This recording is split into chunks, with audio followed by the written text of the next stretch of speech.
মাঝে দুই একটা ভিডিও করে, কিন্তু সেটা আমরা তিনজন ছাড়া কেউ দেখে না।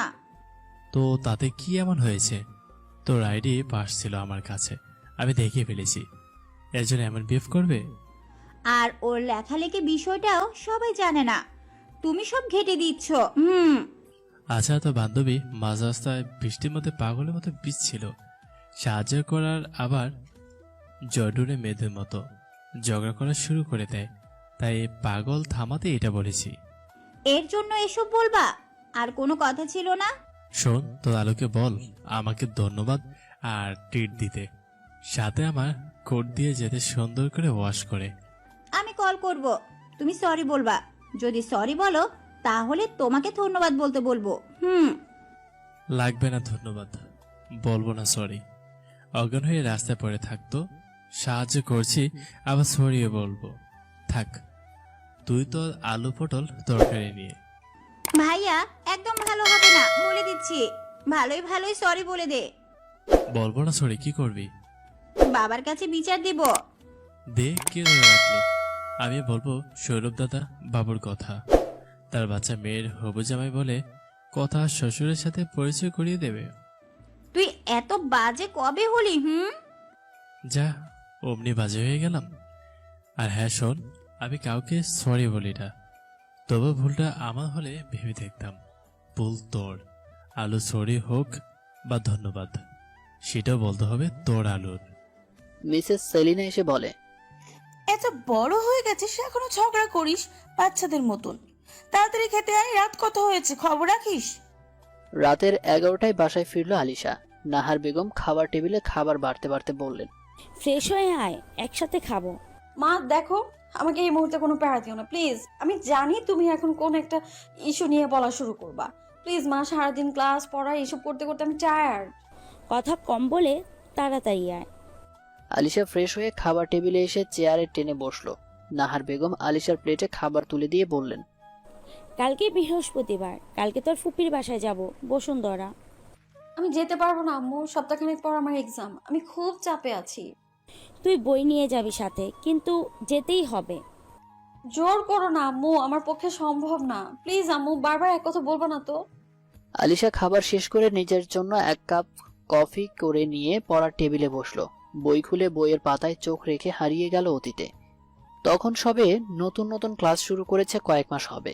শ্রাবণ মাসের শুরুর দিকে হঠাৎ বৃষ্টির মতো দেখা হয় অভ্রর সাথে। ক্লাস শেষে রাতের 9টায় রাস্তায় দাঁড়িয়ে বাসের অপেক্ষা করছিল। হুট করে ঝুম বৃষ্টি শুরু হয়। কোনো দোকানের ছাউনির নিচে যাবে তার আগেই অভ্র একটা ছাতা এগিয়ে দিয়ে বলে, কোন ইয়ার? আলিশা কথার উত্তর দিচ্ছে না, ছাতাও নিচ্ছে না। অভ্র নিজেই ছাতা মেলে দিয়ে বলে, আমি অভ্র, ফাইনাল ইয়ারের স্টুডেন্ট, সেম কলেজ। এবার আলিশা ছাতা নিল, আস্তে করে বলল, আমি প্রথম বর্ষের। ও নিউ। আচ্ছা, কিছু মনে না করলে আমি তোমাকে ড্রপ করে দিই। আমার নিজের গাড়ি, মানা করবে না আশা করি। কিন্তু ভাইয়া, আমার আর আপনার রাস্তা তো ভিন্ন। রাস্তা চাইলেই এক করা যায়, চলো তো। ও হ্যাঁ, নামটা কি তোমার? আলিশা আঞ্জুম। আলিশার ভাবনার মাঝেই পরপর কয়েকটা টেক্সট টোন বেজে উঠল ফোনে। ভাবনা থেকে বের হয়ে ফোন হাতে নিতেই টেক্সটগুলো পড়ে ভ্রু কুঁচকে বলে, হোয়াট? টেক্সটগুলো কারো নয়, অভ্রের পাঠানো। জান, আজকের তারিখ মনে আছে? পাখি, তুমি কি সত্যি আমার সাথে ব্রেকআপ করতে চাইছো? ওয়াটার লিলি, তুমি কি সত্যি আমাকে ভুলে যাবে? ডিয়ার রেইনবো, আমার কথা তোমার মনে পড়ছে না? আমরা কত রাত কথা বলে পার করেছি, জাস্ট একটা রাত আমার সাথে কাটাতে বলেছি, এর জন্য তুমি আমাকেই ছেড়ে দেবে? আলিশার টেক্সটগুলোর দিকে তাকিয়ে চোখ ঝাপসা হয়ে উঠল। রিপ্লাই লিখছে আর ডিলিট করছে, ততক্ষণে চোখ থেকে নোনা জল গড়িয়ে পড়ছে। হুট করে পরিচিত নাম্বার থেকে কল আসা শুরু হলো। রিসিভ করবে কি করবে না ভাবতে ভাবতে রিসিভ করে কানে ধরলো মোবাইলটা। ওপাশ থেকে এলোমেলো শব্দে অভ্র বলছে, আমি তোমাকে ভালোবাসি, বুঝেছো? এই কথাটা মাথায় রেখো। অভ্র নিজের জিনিসে কারো ছায়া সহ্য করে না। এই মধ্যরাতে মাতাল হয়ে একটা মেয়ের সাথে অসভ্যতা করতে লজ্জা লাগে না? একদিন সহ্য হলো না, ব্রেকআপ হওয়ার আগে আরেকজনকে জুটিয়ে নিলে। আমি তো এই আলিশাকে চিনি না।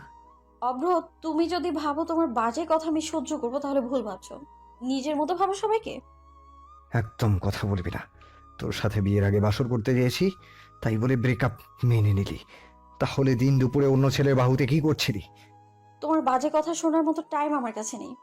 তোকে প্রথম দেখেছিলাম তোর স্কুলের র্যাকটেতে, তারপর থেকে তোর কথা ভেবে তোকে কত খুঁজেছি।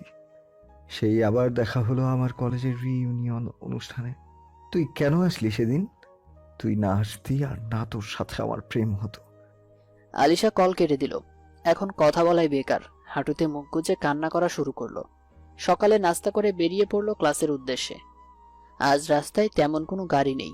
সেই কখন থেকে দাঁড়িয়ে আছে। বৃষ্টির সময় এই এক সমস্যা। এদিকে ক্লাসেরও সময় হয়ে যাচ্ছে। হাতে ছাতা, কাঁধে ব্যাগ। মানাফ আজ অফিসে জয়েন করবে, তাই সকাল সকাল বের হলো বাসা থেকে। মানাফের সাথে হুরাইরাও আছে। গাড়ি চলছে। হুট করে হুরাইরা বলে, ড্রাইভার গাড়ি থামান তাড়াতাড়ি। গাড়ি থামাতেই হুমায়রা আলিশাকে কল করলো। যদিও গাড়ি দেখেই আলিশার বুঝতে বাকি নেই। গাড়ির ডোর খুলে ভেতরে ঢুকতে চিৎকার করে বলে, আপনি? আসতে ম্যাম, আপনার সিগন্যাল থামান। আসতে ম্যাম, আপনার সিগন্যাল থামান। আমি এই বাদা মহাশয়ের ভাই। আলিশা আস্তে করে বলে, এটা তোর ভাই? সিরিয়াসলি তোর এই অভদ্র ভাইয়ের এত এত প্রশংসা করতি? এই যে মিস লেখিকা, আমি আপনাকে সাহায্য করলাম, আবার অব্রত হলাম। তা নয় তো কি, কারো ব্যক্তিগত ভিডিও পারমিশন ছাড়া দেখা কোথাকার ভদ্রতা? এটা আমি ভুল করেছি, কিন্তু ইচ্ছেতে না। ওর পাসওয়ার্ড হ্যাক করেছিলাম, ও কি করে সেটা দেখার জন্য। হুট করে তোমার ভিডিও সামনে চলে আসলে দেখে ফেললাম। বাই দ্য ওয়ে, তোমার লেখা তুমি আসবে বলে গল্পটা কিন্তু দারুণ। শুভকামনা রইল আগামীদের জন্য। আপনি আমার লেখা পড়েন?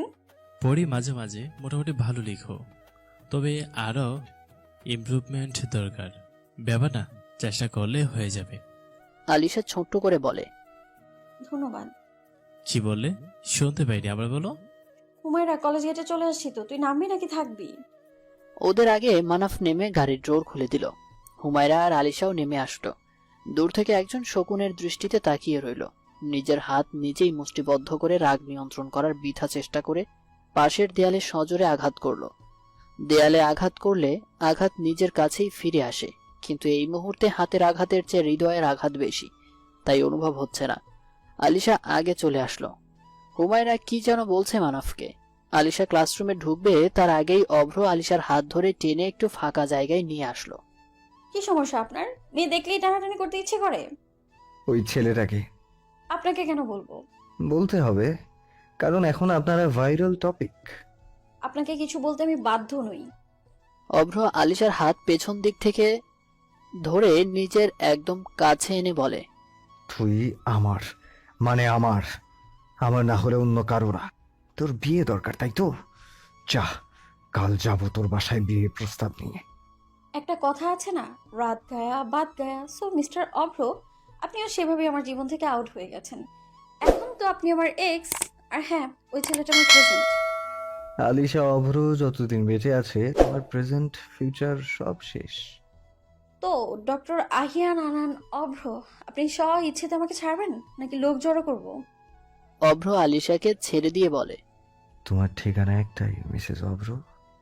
আলিশা ক্লাসে এসে ক্লাস করলে পুরো ক্লাসে হুমায়রার সাথে কোনো কথা হলো না। ক্লাস শেষ করে গ্রুপ স্টাডি করতে বসবে তার আগে হুমায়রা বলে, কিরে অপ্র, আবার এমন করছে কেন? পাগল উন্মাদ হয়ে গেছে। এখন বলে ও আমার বাসায় বিয়ের প্রস্তাব নিয়ে যাবে। সেটা তো ভালো কথা, ঝগড়া মিটিয়ে নে। ভালো কথা তোর জন্য, আমার জন্য না। যে ছেলে সামান্য রুম ডেটকে ইস্যু করে ব্রেকআপ করে দেয়, তার সাথে আমার হবে না। এর চেয়ে তোর ভাই ভালো। এরকম ছেলে পেলে ছুলে পড়বো। মানব অফিসে এসে সবার সাথে পরিচিত হয়ে নিজের ক্যাবিনে এসে বসলো। কফির মগে চুমুক দিতে দিতে আলিশার পেজে ঘুরছিল। আলিশার আজকের পোস্ট চোখে পড়ল, যেটা ঘন্টাখানিক আগেই করেছে। যে চলে যেতে চায় তাকে আটকাবে না, বরং যেতে দাও। জোর করে ঘর পেলেও মন পাওয়া যায় না। পোস্টটি পড়ে মানব বিড়বিড় করে বলছে, আমি তোমার রূপের মুগ্ধ, তোমার খুনে খুন। এখন বেঁচে থাকতে হলে আমার তোমাকে প্রয়োজন, মিস লেখিকা। এমন সময় হুসনা কয়েকবার ডোর নক করে বলল, স্যার আসতে পারি? বার কয়েক বলার পর মানব খেয়াল করলো, নিজের দিকে তাকিয়ে বলে, আসুন। স্যার 12টা বাজে মিটিং আছে, আমি সব ফাইল রেডি করে এনেছি, আপনি একবার চেক করে নেবেন। ফাইলগুলো নেওয়ার সময় মানব খেয়াল করলো হুসনা শাড়ি পরা। কোনো কিছু দ্বিধা না করেই জিজ্ঞেস করলো। আপনি অফিসের শাড়ি কেন পরে এসেছেন? স্যার, এটাই তো রুলস, সব মেয়ে স্টাফরা শাড়ি পরবে। আর ছেলে স্টাফরা কি পাঞ্জাবি পরে আসবে? না স্যার, তা কেন হবে? তারা নিজের ইচ্ছে মতো ড্রেস পরে আসে। ও, আমি ভাবলাম শাড়ি পাঞ্জাবি পরে অফিসে বিয়ে আয়োজন করতে আসতে হয়েছে, তাই এই নিয়ম কে করলো? কামাল সাহেব। বাবা এত কিছু বললেনি? স্যার, এসব বিষয়ে তেমন একটা খেয়াল করেন না। আগামীকাল থেকে নিজে স্বাচ্ছন্দ্যবোধ ড্রেস পরে আসবে, তবে হ্যাঁ, অবশ্যই রুচিসম্মত হতে হবে। জি স্যার।